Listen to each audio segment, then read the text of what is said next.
الفاتحہ۔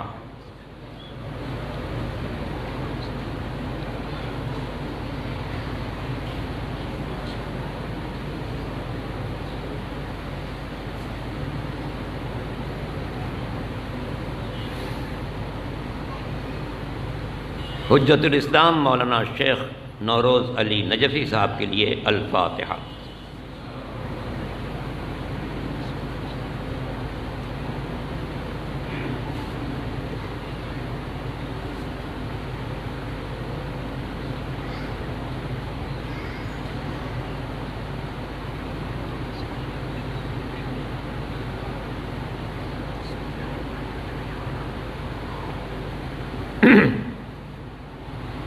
اعوذ باللہ السمیع العلیم من الشیطان اللعین الرجیم، بسم اللہ الرحمن الرحیم، الحمد للہ رب العالمین والعاقبۃ للمتقین، والصلاة والسلام علی النبی الامی المکی المدنی العربی الہاشمی سیدنا و نبینا ابی القاسم محمد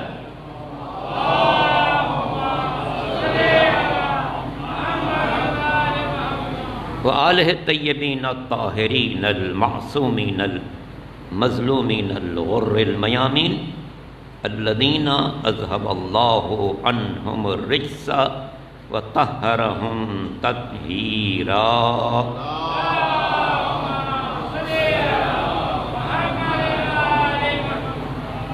واللعنۃ الدائمۃ الباقیہ علی اعدائہم اجمعین من یوم ظلمہم الی یوم الدین، اما بعد فقد قال اللہ سبحانہ وتعالی فی محکم کتابہ الکریم وقولہ الحق، بسم اللہ الرحمن الرحیم، یرفع اللہ الذین آمنوا منکم والذین اوتوا العلم درجات۔ درود پڑھ لیجیے محمد و آل محمد۔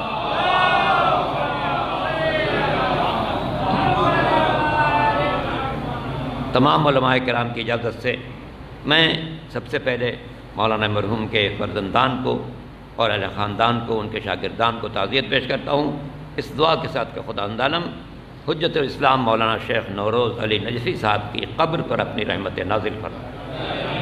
انہوں نے ساری زندگی علم اور دین کی خدمت کی ہے، ان کا بہترین اجر و ثواب عطا فرمائے۔ روز محشر محمد و آل محمد کی شفاعت سے انہیں بلند ترین مقامات نصیب۔ درود پڑھ لیں محمد و آل محمد۔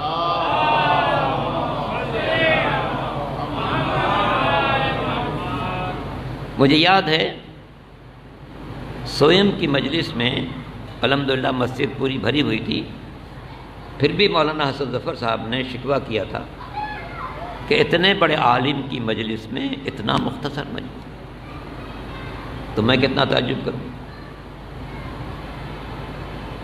جبکہ مولانا مرحوم کے کم از کم 1000 شاگرد ہیں دنیا میں، مختلف مقامات پر، کراچی میں بھی ہیں، کراچی سے باہر بھی، چونکہ ان کی کم از کم 50 سال کی خدمات ہیں، 50 سال انہوں نے شاگردوں کی تربیت کی ہے، مختصر ایسا نہیں ہوتا۔ درس کے ساتھ انتہائی مخلص، غیر معمولی اخلاص، کیونکہ میں خود اس مدرسے میں کچھ عرصے تدریس کر چکا ہوں، اس لیے میں جانتا ہوں، چشمدید ہے۔ وہ صرف تھوڑی دیر کے لیے گھر آیا کرتے تھے، ورنہ رات کو بھی مدرسے میں رہتے تھے، ان کا دن مدرسے میں، ان کی رات مدرسے میں، ان کی صبح مدرسے میں، ان کی شام مدرسے میں۔ گویا انہوں نے اپنے آپ کو وقف کر رکھا تھا اللہ کے دین اور دینی درسگاہ کے، اور غیر معمولی شخصیت تھی ان کی، بہت مخلص انسان تھے۔ میں ان کے شاگردوں سے، ان کے چاہنے والوں سے، ان کے خدمت مندوں سے یہ درخواست ضرور کروں گا کہ ان کی جو خاص میراث ہے مدرسہ جعفریہ، اس کو سنبھالنے، بچانے، پروان چڑھانے اور آگے بڑھانے میں ان کے فرزندان کا ساتھ دیجیے۔ دونوں فرزندان تقی و نقی، ایک حجت الاسلام میں اور ایک دنیاوی معاملات میں بڑے اہم عہدے پر ہیں، ان دونوں کو تقویت پہنچائے، ان کو محسوس نہ ہونے دے کہ اب میرا ساتھ دینے والا کوئی نہیں ہے، بلکہ سب مل کے ان کا ساتھ دیں۔ خصوصاً مولانا مرحوم کے شاگردوں سے میری درخواست، اور جو ان سے جتنے قریب رہے ہیں، اس لیے کہ یہ بڑا امتحان ہے، بڑا امتحان ہے۔ ظاہر ہے کہ یہ درسگاہ در حقیقت قائم آل محمد امام زمانہ جل فرجہ شریف کی درسگاہ،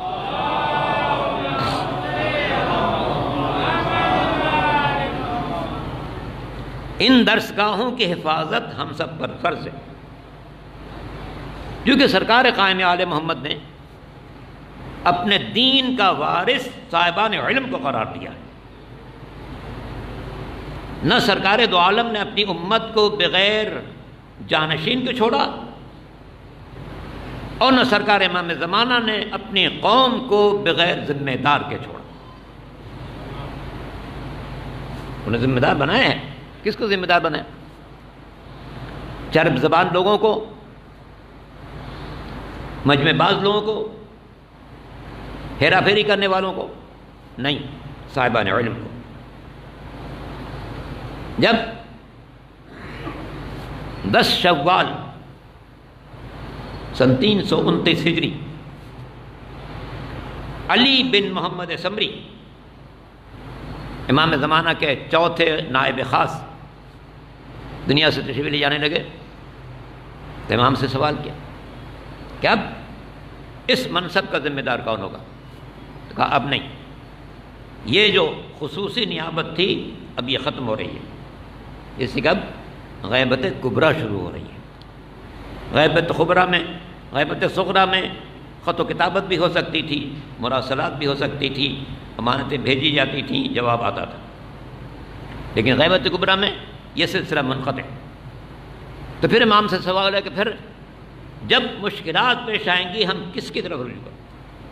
تو کیا فرمایا؟ سب جانتے ہیں، اما الحوادث الواقعہ فرجعوا فیہا الی روات احادیث۔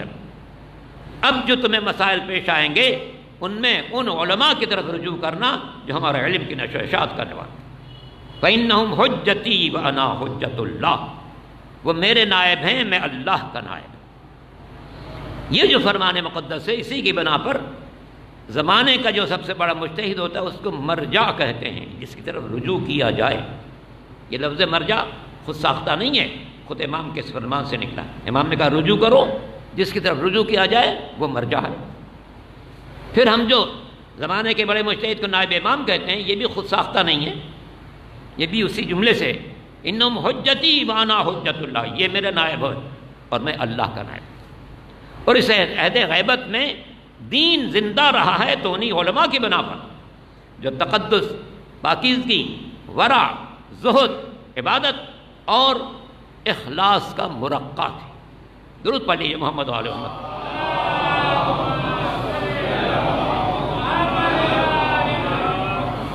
حجت الاسلام مولانا شیخ نور علی صاحب نجفی علی اللہ مقامہ انتہائی مخلص تھے اپنے دین کے ساتھ، تعلیم کے ساتھ، درسگاہ کے ساتھ، طالب علموں کے ساتھ، معلمین کے ساتھ۔ پاکستان میں 500 سے زیادہ مدارس ہیں، مگر شیخ نوروز صاحب کی شان سب سے الگ ہے۔ عام طور پر مدارس میں جو معلمین ہیں وہ درس پڑھاتے ہیں پھر گھر چلے جاتے ہیں، مگر شیخ نوروز صاحب صبح مدرسہ، دوپہر مدرسہ، شام مدرسہ، رات مدرسہ، دن مدرسہ۔ یہ اخلاص بڑی چیز ہے۔ وَاعْبُدُوا اللَّهَ مُخْلِصِينَ لَهُ الدِّينَ، اللہ کی عبادت کرو دین میں اخلاص کے ساتھ۔ میں 100 رکعت نماز پڑھوں بندوں کو دکھانے کے لیے، سب میرے منہ پر ماری جائے گی، باطل ہو جائے گی۔ 2 رکعت نماز پڑھوں جو صرف اللہ کی خاطر ہو، یہی میری نجات کا ذریعہ بنے گی۔ وَاعْبُدُوا اللَّهَ مُخْلِصِينَ لَهُ الدِّينَ۔ تو شیخ نوروز علی صاحب اخلاص کا پیکر تھے، کوئی کر و فر ان کی زندگی میں نہیں تھا، کوئی شان و شوکت کا مظاہرہ نہیں تھا، مخلص تھے اپنے دین کے ساتھ، مخلص تھے درسگاہ کے ساتھ، مخلص تھے طلاب کے ساتھ، مخلص تھے معلمین کے ساتھ. اور ایسا اخلاص گھر پر بہت کم آتے تھے، مدرسے میں زیادہ رہتے تھے. درود پڑھ لیں محمد والے ہوں.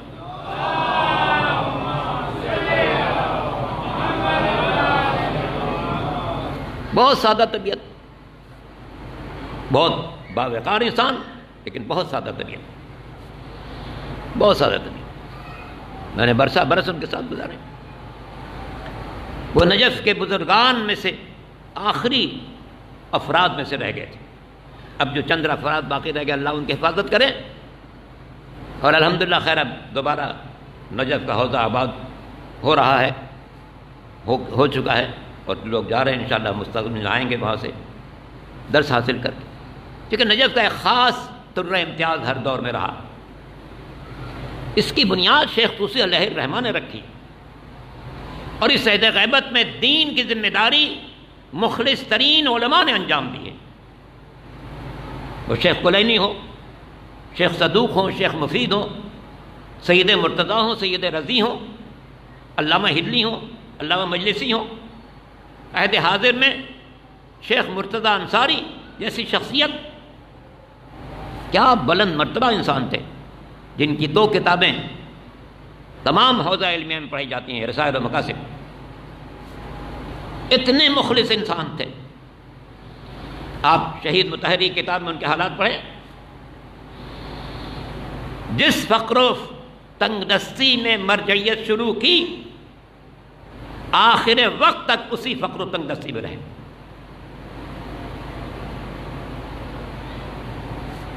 ایک بہت بڑے عالم سید حسین مسجد میں درس دیا کرتے تھے، اور غیر معمولی مجمع ہوتا تھا لوگوں کا. قم کی مسجد. انہوں نے دیکھا ایک گوشے میں ایک بہت ہی ضعیف انسان معمولی لباس میں بیٹھا ہوا چند شاگردوں کو پڑھا رہا.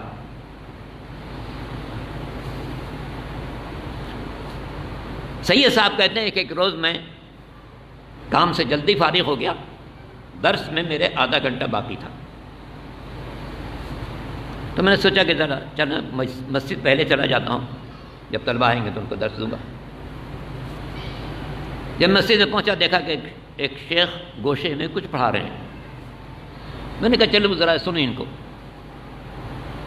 میں گیا ان کو سننے کے لیے، تو محسوس ہوا کہ بہت ہی بڑے قابل انسان.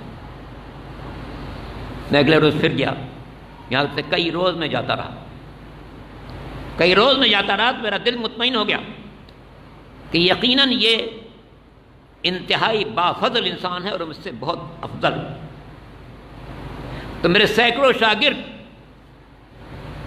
جو میرے درس میں آتے تھے، میں نے جب مطمئن ہو گیا، اخلاص دیکھیں دونوں کا، مطمئن ہو گیا کہ یہ مجھ سے درس میں افضل ہیں، تو میں آیا وقت پر درس دینے کے لیے.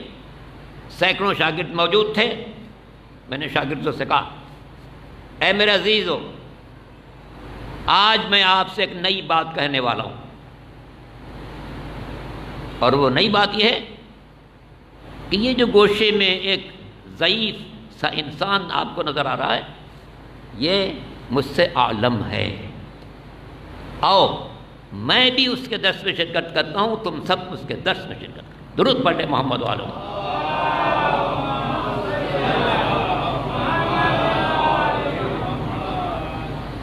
ایک بات اور، جب شیخ مرتضیٰ انصاری کے استاد دنیا سے رخصت ہوئے، تو حوض علمیہ کے تمام علماء ان کی خدمت میں حاضر ہوئے اور کہا کہ جناب، آپ کے استاد دنیا سے جا چکے ہیں، اب آپ عالم وقت ہیں. آپ اجازت دیجئے کہ ہم لوگوں میں اعلان کریں کہ بات ہی کی تقلید ہوگی سے کہ آپ عالم وقت ہیں. غور کیجئے گا، آج کے دور پر اور اس دور پر کسی شخص سے کہا جائے کہ آپ دنیا میں سب سے بڑے انسان ہیں، کتنا خوش ہوگا.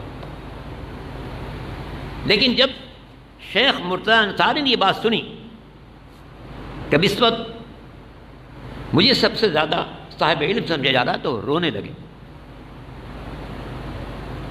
اور کہا افسوس دین پر ایسا وقت آ چکا ہے کہ مجھ جیسے عاجز انسان سے بھی کوئی بہتر نہیں نظر آ رہا، کوئی بہتر نہیں۔ ان کے حالات میں نے ایک جگہ ایک بات پڑھی ہے اور میں سمجھتا ہوں وہ بات بڑی قیمتی ہے ہر طالب علم کے لیے۔ درود پڑھ لیجیے محمد و آل محمد۔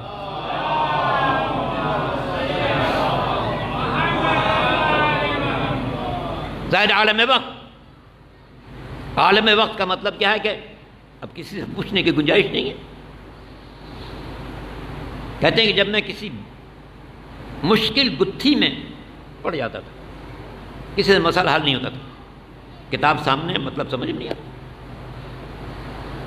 ایک کتاب کھولی، دوسری کھولی، تیسری کھولی، مطلب نہیں سمجھ میں آیا تو میں کتابوں کو بند کر دیتا تھا، جا کے بہت اطمینان سے وضو کرتا تھا، مصلی پر 2 رکعت نماز پڑھتا تھا، نماز حاجت، اور خدا سے کہتا تھا پالنے والے میرے اس مسئلے کو حل فرما۔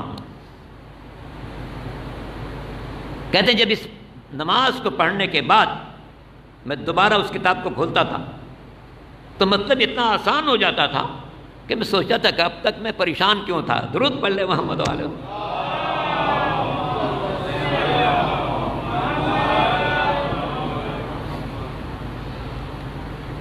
آخر عمر میں یہ لوگ کیسے سادگی کے نمونہ تھے۔ شیخ نوروز صاحب اس سادگی کا انتہائی نمونہ، ساری زندگی آپ سب جانتے ہیں۔ شیخ مرتضی انصاری سادگی کا کامل ترین نمونہ۔ دنیا بھر سے اموال آ رہے ہیں مگر تقسیم ہوتے جا رہے ہیں، اور خود وہی تنگ دستی جو زمانے طالب علمی میں تنگ دستی تھی، وہی مرجعیت اعلیٰ میں تنگ دستی۔ پھر کہا جناب یہ کیا ہے، آپ مرجع اعلیٰ ہیں، ساری دنیا سے امانتیں آپ پاس پہنچتی ہیں مگر آپ کی تنگ دستی ویسی نظر آ رہی۔ عجیب جملہ کہا انہوں نے، کہنے میری حیثیت ایک حمال کی ہے۔ حمال کون ہے؟ جو یہاں کا سامان اٹھا کے وہاں پہنچاتا ہے۔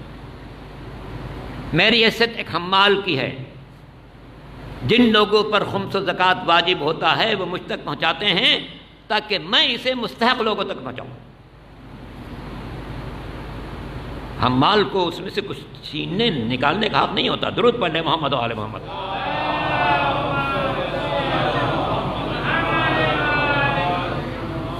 ایسے علماء کے ذریعے دین زندہ رہا ہے۔ مجھے بڑا تعجب ہوتا ہے ان تمام لوگوں پر جنہیں ذکر اہل بیت کی سعادت نصیب ہو اور وہ اس کے لیے شرائط معین کریں۔ اس کی شرائط میں جناب یہ دو تو میں پڑھوں گا، یہ دو تو پڑھوں گا، یہ القاب میرے ہونا چاہیے، ایسا اعلان میرا ہونا چاہیے، ایسا لفافہ میرا ہونا چاہیے۔ اسے سعادت سمجھو کہ اللہ نے تمہیں ذکر آل محمد کا شرف بخشا، اس پر شکر ادا کرو، نہ کہ بندگان خدا سے اس کا معاوضہ طلب کرو۔ معاوضہ اس سے مانگو جو سب کچھ دینے والا ہے، ان سے مت مانگو جو کچھ نہیں دے سکتے۔ درود پڑھ لیجیے محمد و آل محمد۔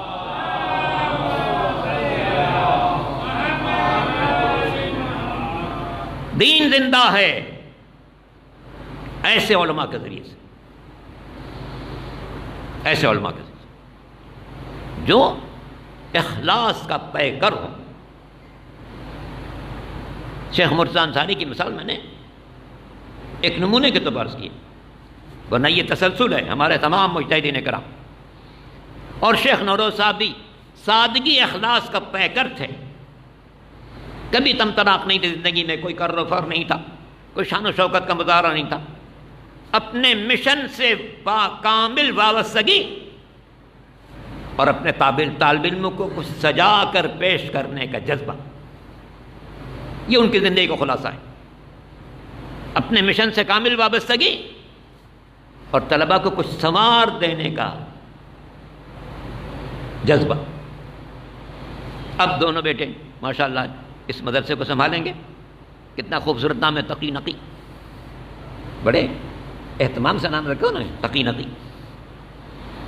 یہ دونوں انشاءاللہ اس مدرسے کی حفاظت کریں گے، آگے بڑھائیں گے، اور میں ان کے شاگردوں سے، عقیدت مندوں سے، چاہنے والوں سے، دوستوں سے اپیل کروں گا کہ ان دونوں بھائیوں کو مضبوطی عطا کریں، انہیں محسوس ہو کہ ہاں میرے والد کے چاہنے والے میرے دست بازو ہیں۔ درود پڑھ لیجیے محمد و آل محمد۔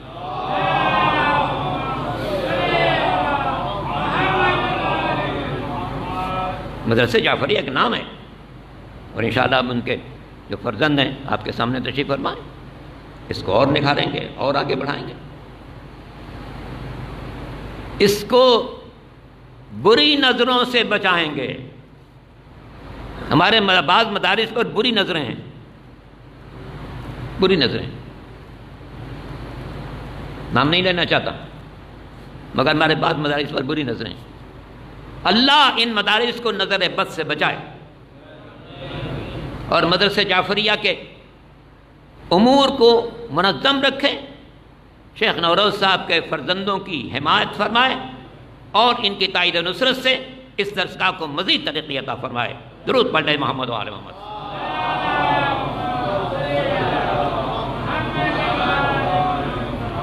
قدرت کا وعدہ، یرفع اللہ الذین آمنوا منکم والذین اوتوا العلم درجات، اللہ سربلند رکھے گا انہیں جو صاحبان ایمان ہیں، اور جو صاحبان علم ہیں ان کو درجات عطا کرے گا، درجات عطا کرے گا۔ غور کر لیجئے، عہد غیبت میں جو شروع ہوا سن 329 سے، صغرا تو شروع ہوا 260 سے، لیکن غیبت کبریٰ شروع ہوا 329 ہجری سے، 329 ہجری سے آج 1444 ہجری تک یہ غیبت کبریٰ کا زمانہ ہے۔ اس میں کتنے بادشاہ گزرے، کتنے سائنسداں گزرے، کتنے حکام گزرے، کون ان کا نام جانتا ہے؟ لیکن جن لوگوں نے دین کی جتنی زیادہ خدمت کی، اسی طرح قلب انسانی میں زندہ رہے۔ شیخ کلینی زندہ رہیں گے، شیخ صدوق زندہ رہیں گے، شیخ مفید زندہ رہیں گے، سید مرتضی زندہ رہیں گے، سید رضی زندہ رہیں گے، علامہ ہلی زندہ رہیں گے، علامہ مجلسی زندہ رہیں گے، آقا محسن حکیم زندہ رہیں گے، آقا برجردی زندہ رہیں گے، آقا ابوالحسن اصفہانی زندہ رہیں گے، آقا سید کاظم یزدی زندہ رہیں گے، آقا ابوالقاسم خوئی زندہ رہیں گے، آقا خمینی زندہ رہیں گے، آقا سیستانی زندہ رہیں گے، آقا خامنئی زندہ رہیں گے، یہ سب زندہ رہیں گے۔ ان کا نام، ان کا کام زندہ رہے گا، اس سے کہ انہوں نے اخلاص کے ساتھ بندگان خدا کو دین کے راستے پر چلائے۔ سوچئے آقا خمینی استاد معظم، میں نے ڈائریکٹ ان سے 4 سال درس پڑھا، ایک انتہائی سادہ انسان۔ جس زمانے میں عراق اور ایران میں جنگ ہو رہی تھی، 7 ملکوں کے سربراہ گئے تھے ملاقات کے لیے۔ دوپہر کا وقت ہو گیا، سب نے خواہش کی قبلہ آپ کے خدمت میں نماز پڑھی جائے۔ نماز ہو گئی تو دسترخوان بچھا دیا گیا۔ آقا نے کہا بھئی آپ کھانا بھی ہمارے ساتھ کھائیے۔ دسترخوان بچھا دیے گئے، پلیٹیں رکھ دی گئیں، اور چاول تو وہاں کی عام غذا ہے، ہر ایک آدمی کے لیے 1 پلیٹ چاول آتی، روٹی، شوربہ اور دہی، یہ تھی دعوت۔ روٹی کے ساتھ 1 پیالے میں دہی اور 1 میں شوربہ، یہ تھی دعوت 7 سربراہان مملکت۔ ان بادشاہوں نے، سب بادشاہ تھے اپنے ملک کے، نام بادشاہ نہیں تھا لیکن ہیں بادشاہ، ہمارے سارے حکم اپنے کو بادشاہ سمجھتے ہیں۔ درود پڑھ لیں محمد و آل محمد پر۔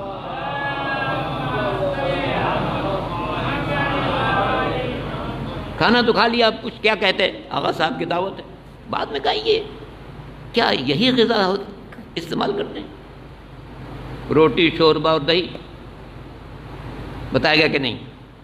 آج ایک چیز زیادہ تھی آپ لوگوں کے احترام میں،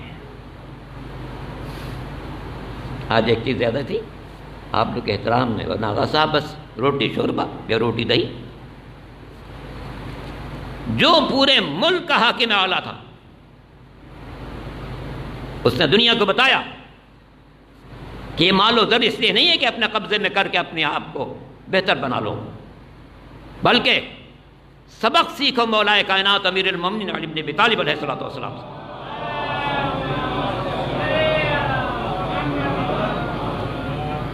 کہ جب 39 ملکوں کے حاکم اعلیٰ تھے تب بھی ان کی غذا کیسی تھی کہ اگر کھانا کھانے بیٹھیں اور فقیر کو کہیں آ بیٹھ تم بھی شریک ہو جاؤ. فقیر آیا، اس نے لقمہ توڑا، ٹوٹ نہیں سکا، اٹھ گیا. یہ ہے غذا اس کی جو 39 ملکوں کا سربراہ ہے. لباس کیسا تھا؟ اتنے پیبند لگ چکے تھے ابا میں کہ فرماتے تھے اب اس میں اگر رفوگر کے پاس لے جاؤں، پوچھتا مولا اس میں رفو بنانے کی جگہ کہاں باقی ہے. گھر کیسا تھا؟ میں پورے وثوق کے ساتھ کہتا ہوں دنیا کے 200 سے زیادہ مالک میں کوئی حکمراں آپ کو ایسا نہیں مل سکتا جس کی غذا حکومت ملنے کے بعد معمولی ہو، حکومت ملنے سے پہلے بہتر رہی ہو. کوئی حکمراں نہیں مل سکتا جس کا لباس حاکم بننے سے پہلے بہتر رہا ہو، حاکم بننے کے بعد بوسیدہ ہو گیا ہو، جس کی رہائش حاکم بننے سے پہلے بہتر رہی ہو، حاکم بننے کے بعد مختصر ہو گئی. کوئی نہیں ملے گا پوری انسانی تاریخ میں. ہاں ملے گا صرف اور صرف مولا کائنات امیر المومنین علی بن ابی طالب علیہ السلام کے.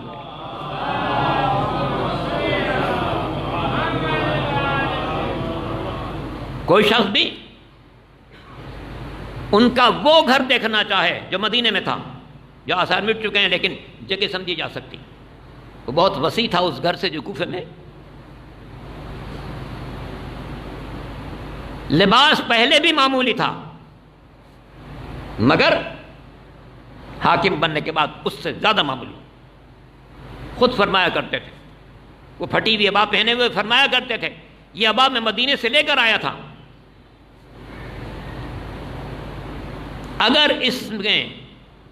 اگر اس سے بہتر کوئی ابا پہنوں تو میں اسے اپنے امانت کے خلاف سمجھوں گا.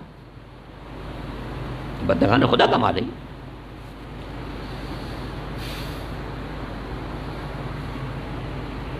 اور غذا میں نے جیسا عرض کیا کہ فقیر شریک ہو تو روٹی ٹوٹ نہ سکے.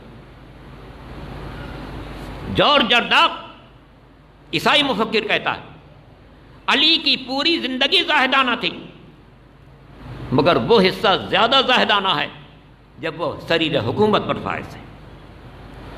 کسی نے کہا یا علی کیا دنیا کی غذاؤں پر آپ کو کوئی حصہ نہیں ہے؟ دنیا کی نعمتوں پر آپ کا کوئی حصہ نہیں؟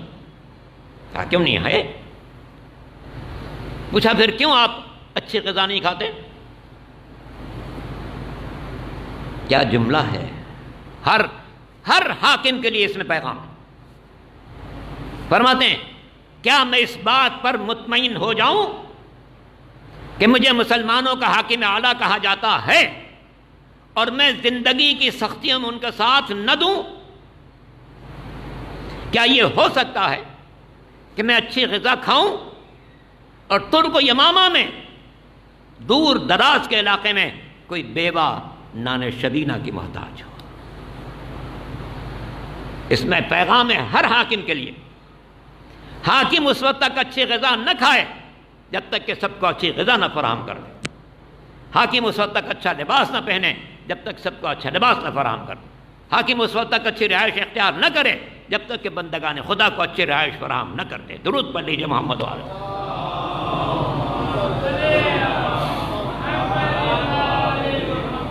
دل گواہی دیتا ہے مولا آپ کل بھی بے مثال تھے، آج بھی بے مثال ہیں، قیامت تک بے مثال ہیں. از علی آموز اخلاص عمل. علی سے سیکھو۔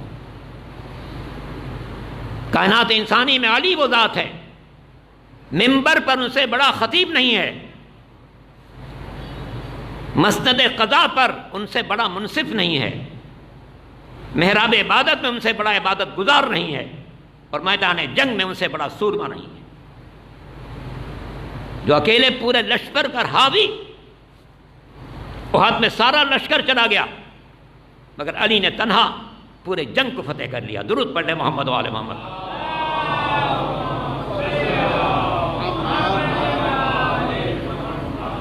تو مالک کے دو جہاں نے ہم پر کرم کیا کہ علی اور اولاد علی سے وابستہ کرا۔ حجت الاسلام مولانا شیخ نوروزی صاحب اللہ تعالیٰ انہیں جنت الفردوس میں اعلیٰ مراتب عطا فرمائے، انہوں نے رمز حیات مولا سے سیکھا تھا، وہی سادگی، وہی انداز، عام سا لباس۔ جب بھی آپ جاتے، آپ مدرسے میں جاتے تو ان کو اسی سادہ لباس میں دیکھتے، اس مسجد میں آتے اسی سادہ لباس میں دیکھتے، گھر پر جاتے اسی سادہ لباس میں۔ اللہ تعالیٰ ان کے درجات بلند فرمائے۔ ایسی علماء کے ذریعے دین زندہ ہے۔ آپ جانتے ہیں سرکار سید الشہداء نے جو لوگ کربلا کے راستے میں امام کے ساتھ شریک ہوتے رہے، امام ان کو واپس کرتے رہے، کوئی کسی غلط فہمی کا شکار نہ رہے کہ میں حکومت حاصل کرنے جا رہا ہوں یا جاؤ حشم کے لیے جا رہا ہوں۔ انی لم اخرج اشرا ولا بطرا ولکنی خرجت لطلب الاصلاح فی امت جدی رسول۔ واپس کر رہے تھے، ایک شخص کو خط لکھ کر بلایا ہے۔ امام نے راستے میں جو لوگ شریک ہوتے رہے واپس کرتے رہے، غلط فہمی میں نہ رہنا، ہم سر کٹانے جا رہے ہیں۔ ایک شخص کو خط لکھ کر بلایا ہے، اور وہ کون ہے؟ حبیب ابن مظاہر۔ کیا لکھا؟ من الحسین ابن علی الی الرجل الفقیہ من اہل الکوفہ۔ یہ خط ہے حسین ابن علی کی طرف سے اس شخص کی طرف جو کوفے کا مرد فقیہ ہے۔ عالم سمجھ سکتا ہے کہ دین پر کتنا سخت بات آ چکا، اتنا سخت بات آیا ہے کہ نواز رسول اپنے پورے گھر کے ساتھ نکلا۔ حسین جانتے ہیں اے دین خدا تجھے خون کی ضرورت ہے، جوان خون چاہیے تو عباس دلاور کو پیش کروں گا، نو نہالوں کا خون چاہیے تو قاسم کو پیش کروں گا، نو خیز کا خون چاہیے تو اکبر کو پیش کروں گا، کمسن کا خون چاہیے تو علی اصغر کو پیش کروں گا۔ اے دین خدا اگر تیری ناموس پامال ہو چکی ہے تو میرا سر بھی حاضر ہے، بہنوں کی چادر بھی حاضر۔ اللہ اکبر۔ امام نے کیا فرمایا ہے جب رخصت آخر کے بعد خیمے سے نکلے اور ہر طرف ننگی تلواریں نظر آئیں تو امام نے کیا فرمایا؟ ان کان دین محمد لم یستقم الا بقتلی یا سیوف خذیہ۔ اگر دین مصطفیٰ کی بقا اس بات میں منحصر ہے کہ حسین کا سر کٹ جائے، اے تلواروں آؤ حسین کا گلا حاضر ہے، حسین کا گلا حاضر ہے۔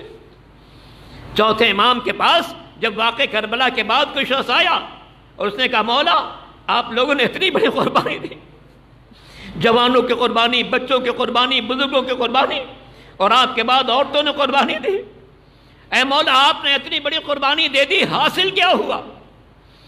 امام نے فرمایا ذرا انتظار کرو، وقت اذان آنے والا ہے۔ اگر اذان میں محمد رسول اللہ کی آواز نہ بلند ہو تو سمجھنا ہم ہار گئے، اور اگر محمد رسول اللہ کی آواز زندہ ہے تو سمجھ لینا ہم جیت گئے۔ اس سے کہ قاتل اس نام کو مٹانا چاہتا تھا، میرا بابا اس نام کو بچانا چاہتا تھا۔ اللہ اکبر۔ جب امام مظلوم وقت آخر سب کو رخصت کر کے میدان میں آئے تو کیا جملہ کہا؟ الہی ترکت الخلق ترا فی ہواک وَأَتَمْتُ الْعَيَالَ لَكَ أَرَاكَ فَلَوْ قَطَّعْتَنِي فِي الْحُبِّ إِرْبًا لَمَا حَنَّ الْفُؤَادُ إِلَىٰ سِوَاكَ۔ اے پالنے والے میں نے ساری دنیا کو چھوڑا تاکہ تجھے پا سکوں، اب میرے بچے یتیم ہونے والے ہیں تاکہ میں تیری خوشنودی حاصل کروں۔ اے پالنے والے فَلَوْ قَطَّعْتَنِي فِي الْحُبِّ إِرْبًا، اگر میرے جسم کے ٹکڑے ٹکڑے تیری محبت میں کر دیے جائیں، لَمَا حَنَّ الْفُؤَادُ إِلَىٰ سِوَاكَ، تب بھی میرا دل کسی اور کی طرف مائل نہیں ہو سکتا۔ چشم فلک نے نہ کربلا جیسی کربلا دیکھی ہے، نہ حسین جیسا صابر دیکھا ہے۔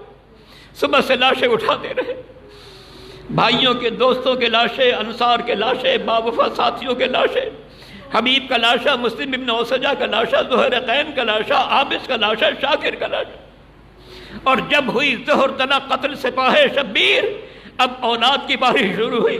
کبھی اکبر جیسا جوان چلا، کبھی اون و محمد جیسے شہزادے چلے، کبھی قاسم جیسا نونہال چلا، کبھی عباس جیسا بھائی امام کی خدمت میں حاضر ہوا۔ مولا صبح سے دیکھ رہا ہوں انصار جا چکے، آوان جا چکے، اب تو گود کے پالے بھی جا رہے ہیں، کیا مجھے اجازت نہیں ملے گی؟ اور امام نے فرمایا تھا عباس تم تو میرے لشکر کے نمبردار ہو، تمہیں کیسے اجازت دے دوں؟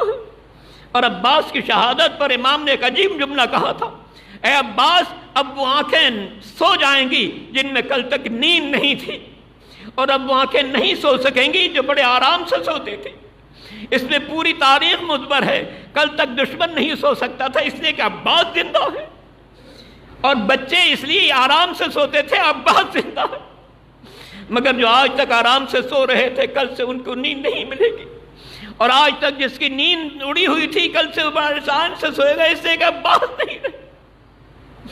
اور کون بیان کر سکتا اس منظر کو جب امام عالی مقام نے سب کو رخصت کیا ہوگا؟ اے زینب تم کو سلام، اے ام کلثوم تم کو سلام، اے رقیہ تم کو سلام، اے ماں کی کنیز فضہ تم کو سلام۔ سب کو رخصت کر رہے ہیں، اور اس کے بعد بیمار بیٹے کے پاس آئے، اے بیٹا بابا بھی جا رہا ہے، اب تمام ذمہ داریاں تمہارے سپرد ہیں، عجب نہیں فرمایا ہوگا بیٹا تمہارے ہاتھوں میں ہتکڑیاں ہو صبر کرنا، پیروں میں بیڑیاں ہو صبر کرنا، کمر میں لنگر ہو صبر کرنا، گلے میں توقے خاردار ہو صبر کرنا، اے بیٹا کوفہ و شام کا دربار ہو صبر کرنا۔ چونکہ سید الساجدین مصلحت الہی کے تحت شدید بیمار تھے، اٹھ نہیں سکتے تھے۔ پوچھا بابا آپ کیوں جا رہے ہیں؟ حبیب ابن مظاہر کہاں ہے؟ فرمایا شہید ہو گئے۔ مسلم ابن اوسجہ کہاں ہے؟ شہید ہو گئے۔ امام ایک ایک کو پوچھتے جا رہے ہیں، چوتھے امام ایک ایک کو پوچھتے جا رہے ہیں، امام مظلوم بتاتے جا رہے ہیں وہ بھی شہید ہو گئے، یہاں تک کہ خاندان کے جوانوں کی بات شروع ہوئی۔ عباس دلاور کہاں ہے؟ فرمایا شہید ہو گئے۔ قاسم کہاں ہے؟ شہید ہو گئے۔ ایک ایک جوان کو پوچھ رہے تھے۔ جناب زینب فرماتی ہیں ایک ایک جوان کو سید الساجدین پوچھ رہے تھے اور میرے بھائی کہہ رہے تھے وہ بھی شہید ہو گئے۔ مگر جب بیمار کربلا نے پوچھا اینا اخی علی الاکبر، اے بابا میرا بھائی علی اکبر کہاں؟ تو امام عالی مقام کے دل پر علی اکبر کا ایسا صدمہ تھا کہ زبان سے یہ نہ کہہ سکے کہ وہ بھی شہید ہوئے، بس اتنا فرمایا اے بیٹا اتنا سمجھ لو مردوں میں تمہارے اور میرے علاوہ کوئی باقی نہیں رہا۔ اجرکم علی اللہ عزیزان محترم، اس سال ثواب کی مجلس سے شہر کے مختلف علاقوں سے لوگ آئے ہوئے ہیں۔ جانے والے کا حق ہے، جانے والے کا حق ہے کہ اس کے اولاد کو پرسا دیا جائے۔ آپ نے کہیں نہیں دیکھا ہوگا کہ اگر کسی گھر سے جنازہ اٹھ جائے تو گھر کو آگ لگا دی جائے، مگر یہ کربلا کا میدان ہے جہاں پر لاشیں زمین پر بکھری ہوئی ہیں اور بیبیاں جن خیموں میں جمع انہیں آگ لگائی جا رہی ہے۔ ایک خیمہ جلتا ہے بیبیاں دوسرے خیمے میں چلی جاتی ہیں، جب دوسرا خیمہ جلتا ہے تیسرے خیمے میں چلی جاتی، یہاں تک کہ ظالم نے 8 خیمے جلا دیے، 9واں خیمہ باقی رہ گیا، ساری بیبیاں اس خیمے میں جمع ہو گئی، ظالم نے اسے بھی آگ لگا دی۔ جناب زینب نے بیمار کربلا سے پوچھا اے بیٹا تم امام وقت ہو، بتاؤ ہم اسی خیمے میں رہیں یا باہر نکل چلیں؟ امام نے فرمایا پھپھی جان باہر نکل چلیے، گویا بتانا چاہتے ابھی تو شام کے پیغام تک پہنچانا ہے۔ عزیزان محترم، ہمارے برادران عزیزان، تقی اور نقی نے اپنے بابا کا جب انتقال ہوا بڑے احترام سے غسل دیا گیا، ہزاروں کی موجودگی میں نماز جنازہ ادا کی گئی، قبرستان میں آرام سے اتارا گیا۔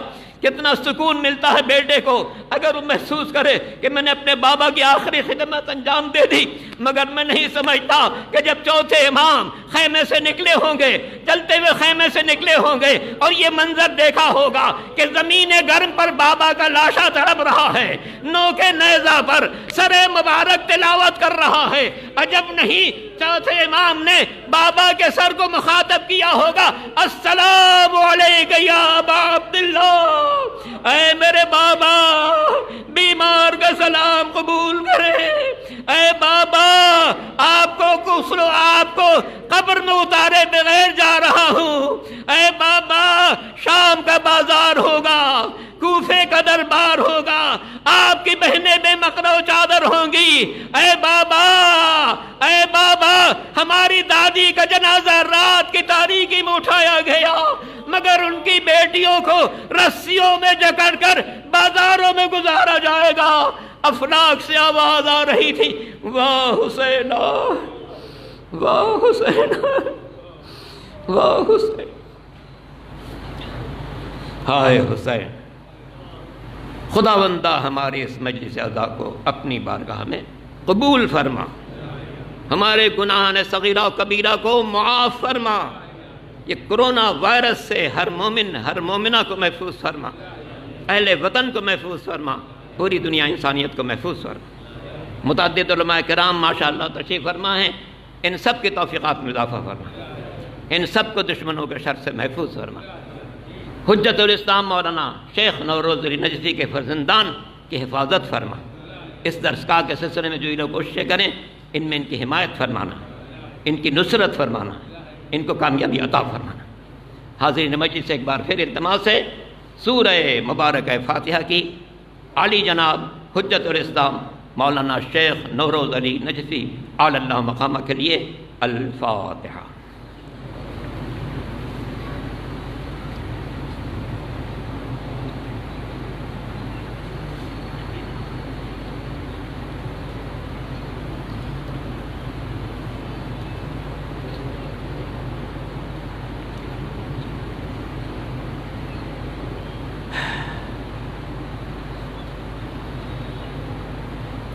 خداوندہ خداوندہ تجھے پنجتن پاک میں تاریں چادر معصومین کا واسطہ اس مجلس عزا کا اجر و ثواب حجت الاسلام مولانا شیخ نوروز علی نجفی کی روح کو عطا فرما، ان کی قبر کو منور فرما، ان کے حسنات میں اضافہ فرما، انہوں نے جتنی خدمات انجام دی ان کا انہیں بہترین اجر و ثواب عطا فرما، جنت الفردوس کی نعمتوں سے سرفراز فرما، ان کے فرزندان کو کامیاب و کامران فرما، ان کے عقیدت مندوں کو صبر جمیل کرامت فرما، روز محشر ہم سب کو محمد و آل محمد کی شفاعت نصیب فرما۔